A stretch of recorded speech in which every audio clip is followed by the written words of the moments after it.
दोस्तों, एक लड़की होती है जिसका नाम प्रिया होता है। वह लड़की बहुत ही ज़्यादा खूबसूरत और सुंदर होती है। इसके बाद वह एक दिन अपने पिता से कहती है कि पिताजी, मुझे एक कुत्ता चाहिए। फिर उसके पिताजी जो होते हैं उसे कुत्ता लाकर दे देते हैं, क्योंकि जो लड़की होती है वो पढ़ने लिखने में बहुत ही ज़्यादा माहिर होती है। इसलिए जो भी चीज़ वह मांगती थी उसके पिताजी उसे लाकर दे दिया करते थे। इसके बाद जब उसके पिताजी कुत्ते को लाकर दे देते हैं, धीरे धीरे 1 साल बीत जाता है। फिर वह जो लड़की होती है कुत्ते के साथ ही एक दिन संबंध बनाने लगती है।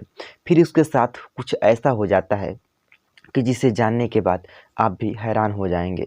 तो चलिए वीडियो में आगे जानते हैं कि आखिर उस लड़की के साथ क्या हुआ, आखिर उसने ऐसा क्यों किया। और इस कहानी को सुनने के बाद आपको काफ़ी सारी सीख मिलेगी। तो चलिए कहानी को शुरू करते हैं। दोस्तों, जम्मू कश्मीर के एक गांव में एक कॉलोनी पड़ती है और उसी कॉलोनी में एक परिवार रहता था, एक छोटा सा परिवार। वही परिवार जिस लड़की का नाम प्रिया होता है, उसके पिता रहते हैं, उसके माता रहते हैं। बस यही छोटा सा परिवार था। उसकी जो माता थी एक मास्टर थी। वह सरकारी स्कूल में नौकरी करने के लिए चली जाती थी। पिता भी एक प्राइवेट नौकरी किया करते थे।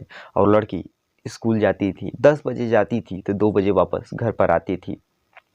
सब कुछ ठीक ठाक चल रहा होता है। फिर एक दिन जो लड़की होती है वो अपने पिता से कहती है कि पिताजी, मुझे एक कुत्ता चाहिए। तो उसके जो पिताजी होते हैं बोलते हैं कि हाँ ठीक है, मैं तुम्हें लाकर दे दूँगा। इसके बाद जो पिताजी होते हैं उसके लाकर कुत्ते को दे देते हैं। धीरे धीरे करके 1 साल बीत जाता है।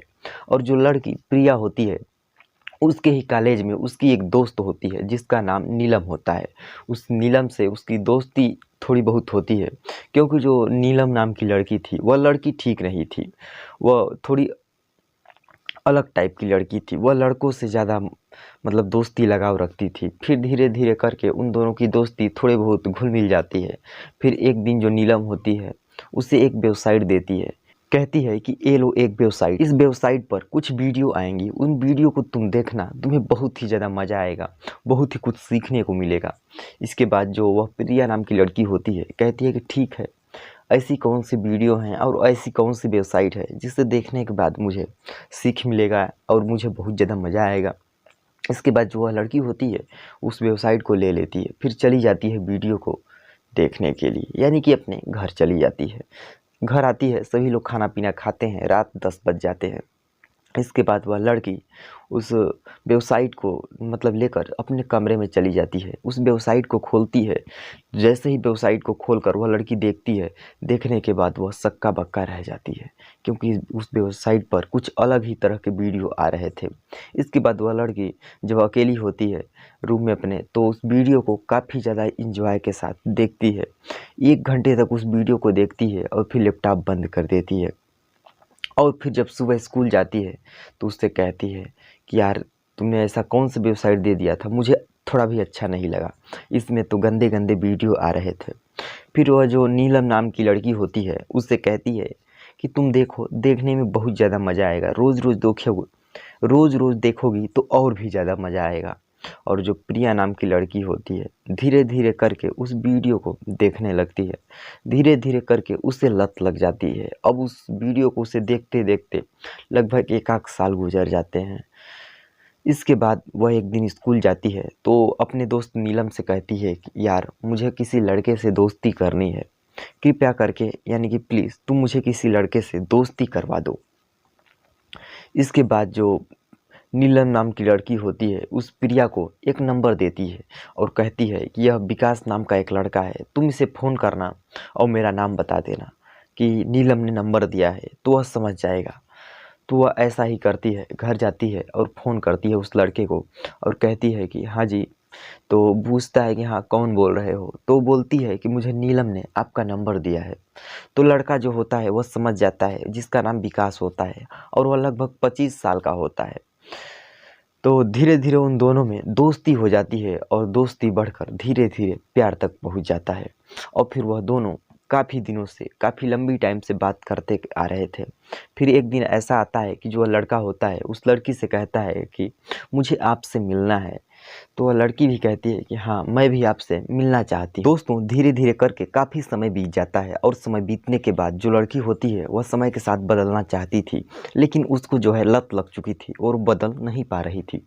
फिर एक दिन उसने उस लड़की को फ़ोन किया और बोलती है कि अब हम दिन में नहीं बल्कि रात में मिलेंगे। तुम रात में जब मुझसे आज मिलने आना तो बाज़ार से एक तेज़ धार चाकू लेकर आना। इसके बाद जो लड़की को वह पूरी बात समझाती है कि आखिर उस चाकू का करना क्या है, हम लोग क्या करेंगे। वह लड़का जो है शाम को ठीक आता है और वह चाकू लेकर आता है। जब वह चाकू लेकर आता है तो बताती है कि जो हमारे बीच में अड़चन हमारे माता पिता बन रहे हैं, आज उन्हें तुम मार डालो। मैंने उनके खाने में कुछ नशीली दवाइयाँ मिला दी थी, वो लोग सो रहे हैं, वो लोग नशे में हैं, वो लोग उठेंगे नहीं। तुम जाओ और उन्हें उनका काम तमाम कर दो, उन्हें मार डालो। इसके बाद जो लड़का होता है ऐसा ही करता है, वह उनके रूम में घुसता है और दोनों को चाकू से मारकर गला काट देता है और उनकी हत्या कर देता है। इसके बाद जो लड़की होती है वह उस विकास को अपने रूम में ले जाती है और दोनों खूब इंजॉय करते हैं, साथ में संबंध बनाते हैं। लगभग 2 घंटे तक संबंध बनाने के बाद जब वो लड़का होता है वो उसके ही बगल में निढाल सो जाता है। इसके बाद लगभग 4 बजे के आसपास जब भोर होता है तो वह लड़का वहाँ से भाग जाता है और सुबह के आसपास जब 6 बजे होंगे तो वह लड़की ज़ोर ज़ोर से चिल्लाने लगती है, रोने लगती है। इस बात को सुनकर उसके जो पड़ोसी होते हैं वह वहाँ पर आ जाते हैं। जब पड़ोसी वहाँ पर आते हैं तो देखते हैं कि वहाँ का मंजर कुछ अलग ही था। उसके माता पिता की हत्या हो चुकी थी और जो सारे पड़ोसी हैं उस लड़की से पूछते हैं कि आखिर यह हुआ कैसे। तो उस लड़की ने एक बहाना बनाया। वह लड़की बोलती है कि हमारे घर में चोर घुस गए थे, वह चोरी कर रहे थे, फिर अचानक ऐसा क्या हुआ मुझे नहीं पता और माता पिता की हत्या हो गई। मैं अपने कमरे में सो रही थी, कुछ आवाज़ें मुझे सुनाई दी थी। इसके बाद यह बातें किसी भी पड़ोसी को हजम नहीं हो रही थी, क्योंकि इन दोनों का पहले से ही चक्कर चल रहा था और इस पर विश्वास करने लायक नहीं था। इसके बाद उसी में से एक आदमी होता है जो कि पुलिस को फ़ोन कर देता है। कुछ ही टाइम में पुलिस आ जाती है, सारे मामले की जाँच कुछ होती है और दोनों लाशों को पोस्टमार्टम के लिए भेज दिया जाता है और उस लड़की को हिरासत में लिया जाता है। जब उससे पूछताछ की जाती है तो वह लड़की जो पड़ोसियों को कहानी सुनाई थी वह पुलिस को भी सुनाती है, लेकिन पुलिस इस पर यकीन नहीं करती है। यकीन इसलिए नहीं करती है क्योंकि दरवाज़ा तो बाहर से बंद था, आखिर दरवाज़ा अंदर से बंद था तो आखिर चोर घुसेंगे तो घुसेंगे कैसे। फिर धीरे धीरे करके जो पड़ोसी होते हैं वो बताते हैं कि नहीं, इसका जो है इसके माता पिता से लड़ाई हो गया था एक लड़की के चक्कर में। फिर कुछ ही दिनों बाद यह घटना घट गई है। इसके बाद जो पुलिस होती है वह लड़की पर ही शक करने लगती है। जब उसकी कॉल डिटेल निकालती है तो एक लड़के का नंबर सामने निकल कर आता है। जो लड़का वही लड़का उसका नाम विकास होता है। फिर वह विकास की जब लाइव लोकेशन निकालती है कि आखिर उसकी फ़ोन की लास्ट लोकेशन उस क्राइम सीन के दिन उसकी लोकेशन कहाँ थी, तब जो जिस दिन वह घटना घटी थी उस दिन जब उसका लोकेशन निकाला जाता है तब पता चलता है कि वह जो लड़का है विकास नाम का वह उस रात को इसी के घर पर था। इसके बाद पुलिस को इन दोनों पर बहुत ही ज़्यादा शक हो जाता है। जो पुलिस होती है इन दोनों को उठाकर थाने ले आती है। जब थाने ले आती है तो दोनों से पूछताछ किया जाता है तो ये दोनों कुछ बता ही नहीं रहे थे। इसके बाद जो पुलिस होती है दोस्तों वह अपनी तरीके से पूछती है, यानी कि काफ़ी ज़्यादा जब मारती पीटती है, इन्हें डराती धमकाती है, तो इन दोनों ने आखिर में सच कबूल ही दिया था। बताते हैं कि हमारे बीच में हमारे पड़ोसी हम लोगों को मंजूरी नहीं दे रहे थे। इसके बाद एक दिन हमारे माता पिता ने हमें काफ़ी बिगड़ा था और एक दिन हमने प्लान बनाया और यह घटना को अंजाम दे दिया।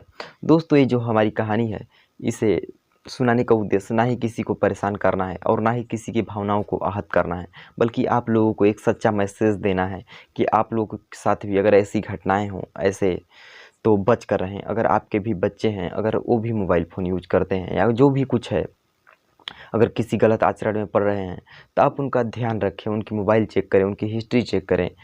अगर ध्यान नहीं रखेंगे तो इस तरह ही लड़के जो हैं हाथ से निकल जाएंगे। और इस कहानी को सुनाने का उद्देश्य ना ही किसी के भावनाओं को आहत करना है, ना ही किसी को ठेस पहुंचाना है, बल्कि आप लोगों को सजग और सचेत करना है। तो धन्यवाद, मिलते हैं किसी और बेहतर वीडियो के साथ, यानी किसी सच्ची घटना के साथ। जय हिंद, जय भारत।